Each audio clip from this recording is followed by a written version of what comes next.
ಆತ್ಮೀಯ ವಿದ್ಯಾರ್ಥಿಗಳೇ, ಈಗಾಗಲೇ ನಿಮಗೆ ಸಮಾಜ ವಿಜ್ಞಾನ ಪಾಠಕ್ಕೆ ಸಂಬಂಧಪಟ್ಟ ಹಾಗೆ 2ನೇ ಅಧ್ಯಾಯ ಭಾರತ ವರ್ಷ ಅಂತಕ್ಕಂಥ ಪಾಠವನ್ನು ಮಾಡಲಾಗಿದೆ.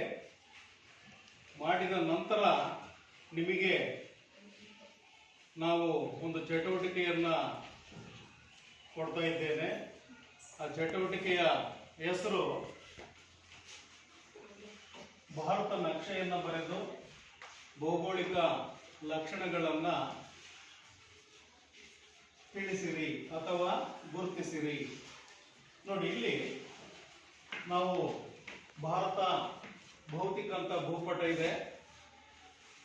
ಇಲ್ಲಿ ಭಾರತ ದೇಶ ಯಾವ ರೀತಿಯ ಭೌಗೋಳಿಕ ಲಕ್ಷಣಗಳನ್ನು ಒಳಗೊಂಡಿದೆ ಅಂತಕ್ಕಂಥದ್ದು ನಾನು ಈಗಾಗಲೇ ನಿಮಗೆ ತಿಳಿಸಿದ್ದೀನಿ. ಹಿಮಾಲಯ ಪರ್ವತ ಶ್ರೇಣಿ, ದಕ್ಕನ್ ಪ್ರಸ್ಥಭೂಮಿ, ನಂತರ ಕರಾವಳಿ ತೀರ ಪ್ರದೇಶಗಳು ಇವೆಲ್ಲವೂ ಕೂಡ, ನಂತರ ಹಿಮಾಲಯ ಪರ್ವತ ಶ್ರೇಣಿ ಇದೆಯಲ್ಲ, ಅದು ನಮ್ಮ ಭಾರತ ದೇಶವನ್ನು ಶತ್ರುಗಳಿಂದ ರಕ್ಷಣೆಯನ್ನ ಮಾಡ್ತದೆ, ನಂತರ ಸಂರಕ್ಷಣೆಯನ್ನು ಕೂಡ ಮಾಡ್ತದೆ. ನೋಡಿ, ಈ ದಿನದ ಈ ಒಂದು ಚಟುವಟಿಕೆಯ ಬಗ್ಗೆ ನಮ್ಮ ಶಾಲೆಯ ವಿದ್ಯಾರ್ಥಿನಿಯಾದಂತಹ ಅನಿತಾ ಭಾರತದ ಭೌಗೋಳಿಕ ಲಕ್ಷಣಗಳನ್ನು ಕುರಿತಂತೆ ತನ್ನ ವಿಷಯವನ್ನ ಮಂಡನೆ ಮಾಡ್ತಾ ಇದ್ದಾಳೆ. ಅನಿತಾ ಸ್ಟೇಜ್ ಮೇಲೆ ಬರಬೇಕಾಗಿ ಕೇಳ್ಕೊಳ್ತಾ ಇದ್ದೀನಿ. ಈಗ ನಿನ್ನ ಟೈಮು ಸ್ಟಾರ್ಟ್ ಆಗಿದೆ. ನಿನ್ನ ಟಾಪಿಕ್ ಅನ್ನು ನೀನು ಎಕ್ಸ್ಪ್ಲೈನ್ ಮಾಡು. ವಿಷಯ ಸಮಾಜ ವಿಜ್ಞಾನ. ಈ ದಿನದ ಚಟುವಟಿಕೆ ಭಾರತದ ನಕ್ಷೆಯನ್ನು ಬರೆದು ಭೌಗೋಳಿಕ ಲಕ್ಷಣಗಳನ್ನು ಗುರುತಿಸಿ. ನಮ್ಮ ದೇಶ, ನಮ್ಮ ಭಾರತ ಅಂತ ಬಂದಾಗ ಒಂದೊಂದು ಹೆಸರು ನೆನಪಾಕು. ಅವೇ ಭಾರತ ದೇಶವನ್ನ ಭರತ ವರ್ಷ, ಭರತ ಖಂಡ, ಸಿಂಧು ದ್ವೀಪ, ಬೃಹತ್ ಭಾರತ ಮತ್ತು ಅಖಂಡ ಭಾರತ ಎಂದು ಕರೆಯುತ್ತೇವೆ. ಭಾರತದ ಭೌಗೋಳಿಕ ಲಕ್ಷಣಗಳು: ಉತ್ತರದಲ್ಲಿ ಹಿಮಾಲಯ ಪರ್ವತ ಶ್ರೇಣಿ, ಸಿಂಧು ಗಂಗಾ ಬಯಲು ಪ್ರದೇಶ, ದಕ್ಷಿಣದ ದಕ್ಕನ್ ಪ್ರಸ್ಥಭೂಮಿ, ಕರಾವಳಿ ತೀರ ಪ್ರದೇಶ. ಮೊದಲನೇದಾಗಿ ಭಾರತದ ಭೂರಚನೆಯು ಉತ್ತರದಲ್ಲಿ ಹಿಮಾಲಯದ ಸಮತಟ್ಟಾದ ಸಿಂಧು ಗಂಗಾ ಬಯಲು ಪ್ರದೇಶಗಳನ್ನು ಒಳಗೊಂಡಿದೆ ಅಂತ ಹೇಳ್ತಾ, ಉತ್ತರದಲ್ಲಿ ಹಿಮಾಲಯದ ಪರ್ವತ ಶ್ರೇಣಿಯು ಜಗತ್ತಿನಲ್ಲೇ ಎತ್ತರವಾದ ಶಿಖರಗಳನ್ನು ಒಳಗೊಂಡಿದೆ. ಭಾರತದ ಸಂರಕ್ಷತೆಯನ್ನು ಹಾಗೂ ಭದ್ರತೆಯನ್ನು ಇವು ಕಾಯ್ದಿರಿಸಲು ಸಹಾಯಕವಾಗಿವೆ.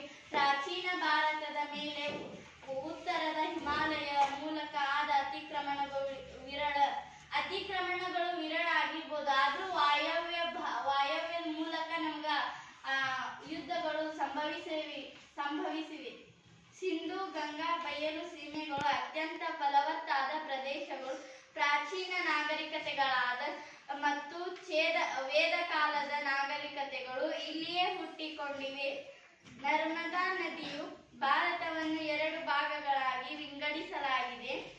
ಉತ್ತರದ ಎತ್ತರ ಪ್ರದೇಶ ಅಥವಾ ಮಾಳ್ವ ಪ್ರಸ್ಥಭೂಮಿ, 2 ದಕ್ಕನ್ ಪ್ರಸ್ಥಭೂಮಿ. ಭಾರತದ ಕರಾವಳಿ ವಿಸ್ತಾರವಾಗಿದ್ದು 6100 ಕಿಲೋಮೀಟರ್. ಪೂರ್ವ ಕರಾವಳಿಯನ್ನು ಕೊಂಕಣ ತೀರ ಮತ್ತು ಉತ್ಕಲ ತೀರ ಎಂದು, ಪಶ್ಚಿಮ ಕರಾವಳಿಯನ್ನು ಕೊಂಕಣ ತೀರ ಮತ್ತು ಮಲಬಾರ್ ತೀರ ಎಂದು ಕರೆಯುತ್ತಾರೆ. ನಮಗ ನಮ್ಮ ಭಾರತದ ಭೌಗೋಳಿಕ ಲಕ್ಷಣಗಳು ಅಂದಾಗ ಇಲ್ಲಿ ಹಿಮಾಲಯದ ಪರ್ವತ ಶ್ರೇಣಿ ಬರುತ್ತಾ, ಇಲ್ಲಿ ಮಾಳ್ವ ಪ್ರಸ್ಥಭೂಮಿ, ಗಂಗಾ ನದಿ, ಇನ್ನು ಪಶ್ಚಿಮ ಘಟ್ಟ ಮತ್ತು ಪೂರ್ವ ಘಟ್ಟ, ಇಲ್ಲಿ ಅರಬ್ಬಿ ಸಮುದ್ರ ಬರುತ್ತಾ, ಇಲ್ಲಿ ಬಂಗಾಳ ಕೊಯ್ಲಿ, ಇಲ್ಲಿ ಹಿಂದೂ ಮಹಾಸಾಗರ. Very good.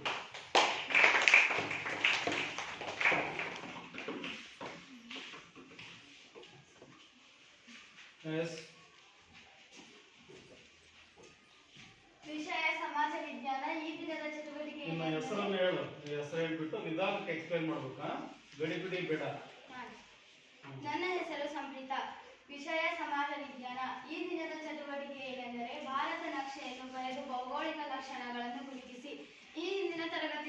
ಶಿಕ್ಷಕರು ಭರತ ವರ್ಷ ಎನ್ನುವಂತ ಒಂದು ಅಧ್ಯಾಯವನ್ನು ಮಾಡಿದರು. ಅದರಲ್ಲಿ ನಮಗೆ ಸಂಪೂರ್ಣವಾದ ಮಾಹಿತಿಗಳು ಸಿಕ್ಕಿದ್ದಾವೆ. ಅದರಲ್ಲಿ ಮೊದಲನೇದಾಗಿ ಪೀಠಿಕೆಯನ್ನು ಹೇಳಿದ್ದಾರೆ. ಭೌಗೋಳಿಕ ಲಕ್ಷಣಗಳು. ಭಾರತದ ಭೂರಚನೆಯು ಉತ್ತರದಲ್ಲಿ ಹಿಮಾಲಯದ ಪರ್ವತ ಶ್ರೇಣಿಗಳನ್ನು, ಸಮತಟ್ಟಾದ ಸಿಂಧು ಗಂಗಾ ಬಯಲು ಪ್ರದೇಶವನ್ನು, ದಕ್ಷಿಣದ ದಕ್ಕನ್ ಪ್ರಸ್ಥಭೂಮಿಯನ್ನು ಹಾಗೂ ಕರಾವಳಿ ತೀರ ಪ್ರದೇಶವನ್ನು ಹೊಂದಿದೆ. ಎರಡನೇದಾಗಿ ಉತ್ತರದ ಹಿಮಾಲಯ ಪರ್ವತ ಶ್ರೇಣಿಯು ಜಗತ್ತಿನಲ್ಲೇ ಅತ್ಯಂತ ಎತ್ತರವಾದ ಶಿಖರಗಳನ್ನು ಒಳಗೊಂಡಿದೆ. ಭಾರತದ ಸುರಕ್ಷತೆಯನ್ನು ಹಾಗೂ ಭದ್ರತೆಯನ್ನು ಇವುಗಳು ಕಾಯ್ದಿರಿಸುತ್ತವೆ. ಪ್ರಾಚೀನ ಭಾರತದ ಮೇಲೆ ಉತ್ತರದ ಹಿಮಾಲಯದ ಮೂಲಕ ಆದ ಅತಿಕ್ರಮಣಗಳು ವಿರಳ. ವಾಯುವ್ಯ ಭಾರತದಲ್ಲಿನ ಬೋಲಾನ್ ಮತ್ತು ಖೈಬರ್ ಕಣಿವೆ ಮಾರ್ಗಗಳ ಮೂಲಕವೇ ದಾಳಿಗಳು ಸಂಭವಿಸಿವೆ ಎನ್ನಬಹುದು.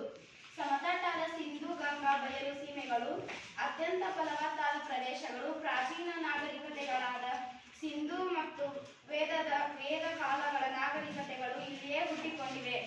ಎಲ್ಲಾ ಕಾಲಘಟ್ಟಗಳಲ್ಲಿ ಈ ಫಲವತ್ತಾದ ಪ್ರದೇಶದ ಮೇಲೆ ಹಿಡಿತ ಸಾಧಿಸಲು ಅನೇಕ ಕದನಗಳು ನಡೆದಿವೆ. ನರ್ಮದಾ ನದಿಯನ್ನು 2 ಭಾಗಗಳನ್ನಾಗಿ ವಿಂಗಡಿಸಲಾಗಿದೆ. ಉತ್ತರದ ಎತ್ತರ ಪ್ರದೇಶ ಅಥವಾ ಮಾಳವ ಪ್ರಸ್ಥಭೂಮಿ ಹಾಗೂ ದಕ್ಕನ್ ಪ್ರಸ್ಥಭೂಮಿ. ಪ್ರಾಚೀನ ಭಾರತದ ಸನ್ನಿವೇಶದಲ್ಲಿ ಭಾರತದ ಈ 2 ಭಾಗಗಳನ್ನು ಆಳಿದರು ಹಾಗೂ ದಕ್ಷಿಣ ಭಾರತವೆಂದು ವಿಭಜನೆಯು ಸಾಂಸ್ಕೃತಿಕ ವೈವಿಧ್ಯತೆಗೆ ಕಾರಣವಾಗಿದೆ. ಭಾರತದ ಕರಾವಳಿಯು ವಿಸ್ತಾರವಾಗಿದ್ದು 6100 ಕಿಲೋಮೀಟರ್ಗಳವರೆಗೆ ಹಬ್ಬಿಕೊಂಡಿದೆ. ಪೂರ್ವ ಕರಾವಳಿಯನ್ನು ಕೋರಮಂಡಲ ತೀರ ಮತ್ತು ಉತ್ಕಲ ತೀರವೆಂದು ಕರೆಯುತ್ತಾರೆ. ಪಶ್ಚಿಮ ಕರಾವಳಿಯನ್ನು ತೀರ ಮತ್ತು ಮಲಬಾರ್ ತೀರವೆಂದು ಕರೆಯುತ್ತಾರೆ. ಅತ್ಯಂತ ಪ್ರಾಚೀನ ಕಾಲದಿಂದಲೂ ಇಲ್ಲಿರುವ 16 ರೇವು ಪಟ್ಟಣಗಳು ಮುನ್ನ ಆಕರ್ಷಿಸಿದವು. ಆ ಕಾಲದ ವಿದೇಶಿ ವ್ಯಾಪಾರವು ಮಾನ್ಯವಾಗಿ ಸಮುದ್ರದ ಮೂಲಕವೇ ಸಾಗಿತು. ಈ ಕಾರಣಕ್ಕಾಗಿಯೇ ರೇವು ಪಟ್ಟಣಗಳ ಅಭಿವೃದ್ಧಿಯು ಸಾಧ್ಯವಾಗಿ ದಕ್ಷಿಣದಲ್ಲಿ ಪ್ರಬಲ ರಾಜ್ಯಗಳಾದ ಪಾಂಡ್ಯ, ಬೇರೆ ಹಾಗೂ ಚೇಳರ ರಾಜ್ಯಗಳು ಉದಯಕ್ಕೆ ಕಾರಣವಾದವು. ಇಷ್ಟು ಹೇಳಿ ನನ್ನ ಮಾತು ಮುಗಿಸುತ್ತೇನೆ.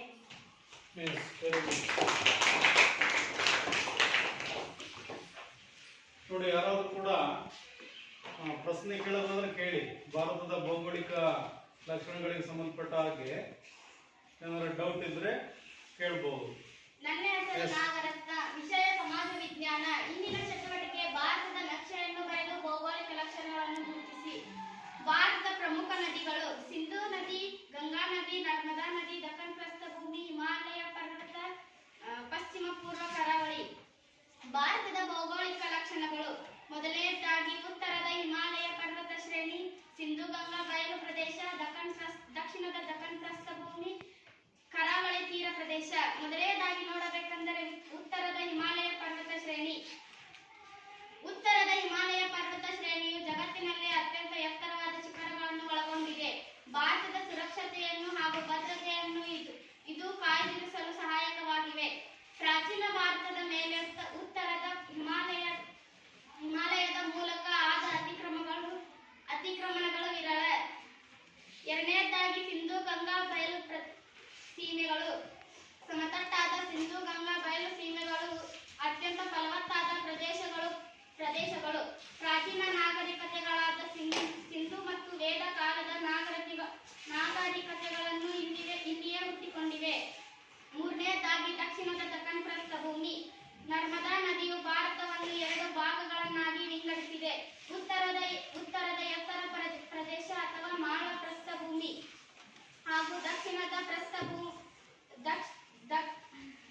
ದಕ್ಕನ್ ಪ್ರಸ್ಥಭೂಮಿಯು ಮೌರ್ಯರು ಹಾಗೂ ಗುಪ್ತರು ಪ್ರಾಚೀನ ಭಾರತದ ಸನ್ನಿವೇಶದಲ್ಲಿ ಭಾರತದ ಈ 2 ಭಾಗಗಳನ್ನಾಗಿ ಆಳಿದರು. ಕೊನೆಯದಾಗಿ ಕರಾವಳಿ ತೀರ ಪ್ರದೇಶ. ಭಾರತದ ಕರಾವಳಿಯು ವಿಸ್ತಾರವಾಗಿದ್ದು 6100 ಕಿಲೋಮೀಟರ್ವರೆಗೆ ಹಬ್ಬಿಕೊಂಡಿದೆ. ಪೂರ್ವ ಕರಾವಳಿಯು ಕೋರಮಂಡಲ ತೀರ ಮತ್ತು ಉತ್ಕಲ ತೀರವೆಂದು, ಪಶ್ಚಿಮ ಕರಾವಳಿಯು ಕೊಂಕಣ ತೀರ ಮತ್ತು ಮಲಬಾರ್ ತೀರವೆಂದು ಕರೆಯುತ್ತಾರೆ. ನಾನು ಭಾರತದ ನಕ್ಷೆಯನ್ನು ಬರೆದುಕೊಂಡು ಬಂದಿದ್ದೇನೆ. ನೀನು ಅಲ್ಲಿ ಏನಾರ ಅದನ್ನ ನಕಾಶೆ ಬಿಡಿಸ್ತೀಯಾ ಬೋರ್ಡ್ ಮೇಲೆ? ಅದು ಹೆಂಗೈತಂಗೆ? S, very good. ಯಾರಾದ್ರೂ ಪ್ರಶ್ನೆ ಕೇಳಿದ್ದೀರಾ? ನೆಕ್ಸ್ಟ್ ಹೇಳ್ಬೇಕು. ಕೇಳಬೇಕು ನೀವು ಪ್ರಶ್ನೆಗಳನ್ನ ಕೊಡ್ತಿರ್ತಕ್ಕಂಥ ವಿದ್ಯಾರ್ಥಿಗಳು. ನಿಮ್ಗೆ ಯಾವ್ದು ಡೌಟ್ ಬರುತ್ತೋ ಪ್ರಶ್ನೆ ಕೇಳ್ರಿ. ನಿಧಾನಕ್ಕೆ ಎಕ್ಸ್ಪ್ಲೈನ್ ಮಾಡ್ಬೇಕು, ಅವಸರ ಮಾಡಬಾರ್ದು. ನೀನೇನಾದ್ರು ಮ್ಯಾಪ್ ಬರೆಯಕ್ಕೆ ಬರ್ತದಾ ಬೋರ್ಡ್ ಮೇಲೆ? ಫಸ್ಟ್ ಸುಂದರವಾಗಿ ಬಿಡಿಸು, ಬರೀ ಮ್ಯಾಪ್ ಬಿಡಿಸು, ನಂತರ ಎಕ್ಸ್ಪ್ಲೈನ್ ಮಾಡು. ಗಡಿಬಿಡಿ ಮಾಡ್ಕೋಬೇಡ, ನೋಡ್ಕೊಂಡು ಕ್ಲೀನಾಗಿ ಬರಿ, ಮಧ್ಯಕ್ಕೆ ಬರಿ.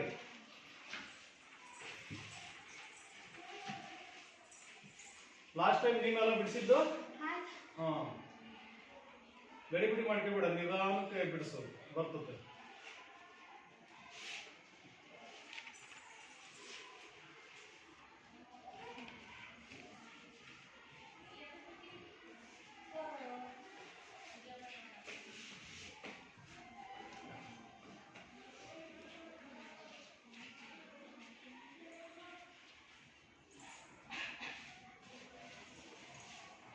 ಉಳಿದಂತ ವಿದ್ಯಾರ್ಥಿಗಳು ಭಾರತದ ಭೌಗೋಳಿಕ ಲಕ್ಷಣಗಳಿಗೆ ಸಂಬಂಧಪಟ್ಟ ಹಾಗೆ ಏನಾರ ಸರಳ ಪ್ರಶ್ನೆಗಳನ್ನ ಕೇಳೋದಾದ್ರೆ ನೀವು ರೆಡಿ ಇಟ್ಕೊಳ್ಳಿ ಪ್ರಶ್ನೆಗಳನ್ನ.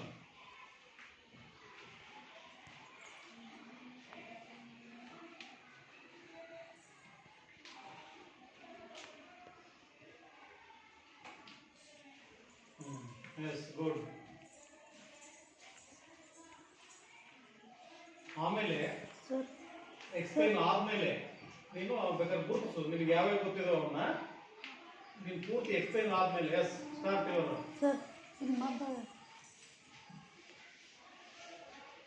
ನನ್ನ ಹೆಸರು ಅನ್ನಪೂರ್ಣೇಶ್ವರಿ. ವಿಷಯ ಸಮಾಜ ವಿಜ್ಞಾನ. ಈ ದಿನದ ಚಟುವಟಿಕೆ ಭಾರತದ ನಕ್ಷೆಯನ್ನು ಬರೆದು ಭೌಗೋಳಿಕ ಲಕ್ಷಣವನ್ನು ಗುರುತಿಸಿ. ಭಾರತದ ಭೌಗೋಳಿಕ ಲಕ್ಷಣಗಳು ಮತ್ತು ಅದರ ವಿವರಣೆ. ಭಾರತದ ಭೌಗೋಳಿಕ ಲಕ್ಷಣಗಳು: ಉತ್ತರದ ಹಿಮಾಲಯ ಪರ್ವತ ಶ್ರೇಣಿ, ಸಿಂಧೂ ಗಂಗಾ ಬಯಲು ಪ್ರದೇಶ, ದಕ್ಷಿಣದ ದಕ್ಕನ್ ಪ್ರಸ್ಥಭೂಮಿ, ಕರಾವಳಿ ತೀರ ಪ್ರದೇಶ. ಉತ್ತರದ ಹಿಮಾಲಯ ಪರ್ವತ ಶ್ರೇಣಿಯು ಜಗತ್ತಿನಲ್ಲೇ ಅತ್ಯಂತ ಎತ್ತರವಾದ ಶಿಖರಗಳನ್ನು ಒಳಗೊಂಡಿದೆ. ಭಾರತದ ಸುರಕ್ಷತೆಯನ್ನು ಹಾಗೂ ಭದ್ರತೆಯನ್ನು ಇವು ಕಾಯ್ದಿರಿಸಲು ಸಹಾಯಕವಾಗಿವೆ. ಪ್ರಾಚೀನ ಭಾರತದ ಮೇಲೆ ಉತ್ತರದ ಹಿಮಾಲಯದ ಮೂಲಕ ಆದ ಅತಿಕ್ರಮಣಗಳು ವಿರಳ. ಸಮತಟ್ಟಾದ ಸಿಂಧೂ ಗಂಗಾ ಬಯಲು ಸೀಮೆಗಳು ಅತ್ಯಂತ ಫಲವತ್ತಾದ ಪ್ರದೇಶಗಳು. ಪ್ರಾಚೀನ ನಾಗರಿಕತೆಗಳಾದ ಸಿಂಧೂ ಮತ್ತು ವೇದ ಕಾಲದ ನಾಗರಿಕತೆಗಳು ಇಲ್ಲಿಯೇ ಹುಟ್ಟಿಕೊಂಡಿದೆ. ನರ್ಮದಾ ನದಿಯು ಭಾರತವನ್ನು 2 ಭಾಗಗಳನ್ನಾಗಿ ವಿಂಗಡಿಸಿದೆ. ಭಾರತದ ಎತ್ತರ ಪ್ರದೇಶ ಹಾಗೂ ಮಾಳ್ವ ಪ್ರಸ್ಥಭೂಮಿ ಹಾಗೂ ದಕ್ಕನ್ ಪ್ರಸ್ಥಭೂಮಿ. ಮೌರ್ಯರು ಹಾಗೂ ಗುಪ್ತರು ಪ್ರಾಚೀನ ಭಾರತದ ಸನ್ನಿವೇಶದಲ್ಲಿ ಭಾರತದ ಈ 2 ಭಾಗಗಳನ್ನು ಆಳಿದರು.